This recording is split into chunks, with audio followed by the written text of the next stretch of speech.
Assalamu alaikum, I'm Aisha and you're watching Samaa News. Here are today's headlines.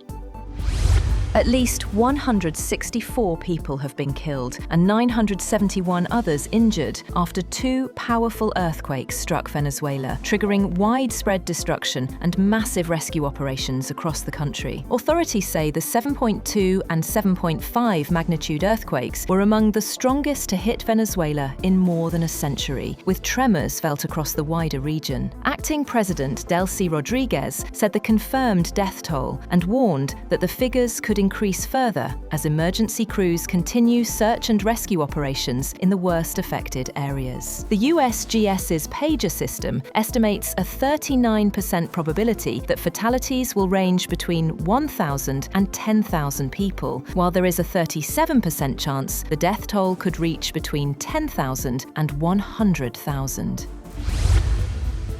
On the other hand, a magnitude 6.9 earthquake has struck off Japan's northeast coast, injuring at least 6 people and forcing authorities to halt trains and inspect roads, while no tsunami warning was issued.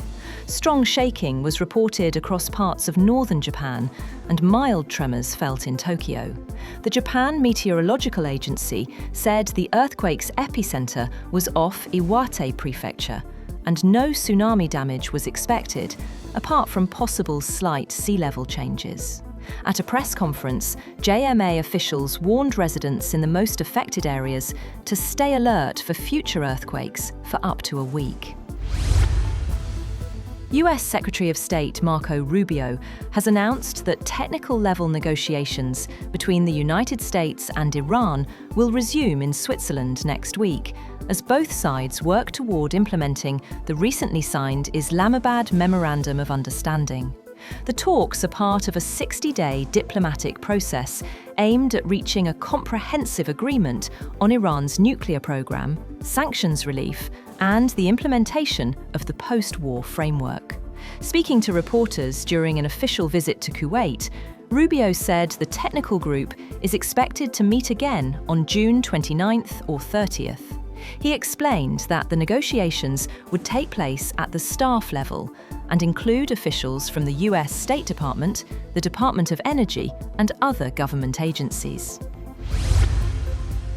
US Secretary of State Marco Rubio has assured Gulf allies that any future agreement with Iran will take their interests into account and will not undermine the security or prosperity of Washington's long-standing partners in the region. Speaking at a meeting of Gulf Arab foreign ministers and officials in Bahrain, Rubio said the United States is ready for lasting peace in the region, but remains committed to protecting its allies. He said the Strait of Hormuz is an international waterway, and no country has the right to impose tolls or fees on vessels passing through it. He added that it will never be an acceptable condition of any deal.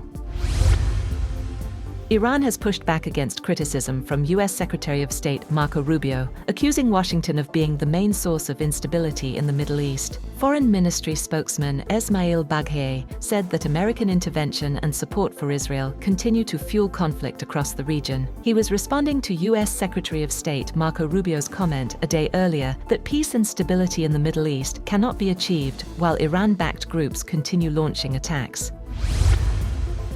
Iran has made it clear that it has no plans to allow UN nuclear watchdog Chief Rafael Grossi to inspect nuclear facilities damaged during the war. Deputy Foreign Minister Kazem Garibabadi said that any decision on inspections will only be discussed in a final agreement and after sanctions are lifted. NATO Secretary-General Mark Rutte has sought to calm tensions with President Donald Trump at the White House, using a mix of flattery and gentle pushback to argue that instances of allies' reluctance to support the US war with Iran were limited to isolated cases. During the Oval Office meeting, Rutte used cardboard charts to show how much NATO countries have stepped up their defense spending since Trump first came into office in 2017. He also said thousands of US planes had taken off from bases in Europe during the war, pointing to that cooperation as a sign of the Allies' support. That's all for now. For more updates, visit www.samaa.tv. Thank you for watching Samaa News.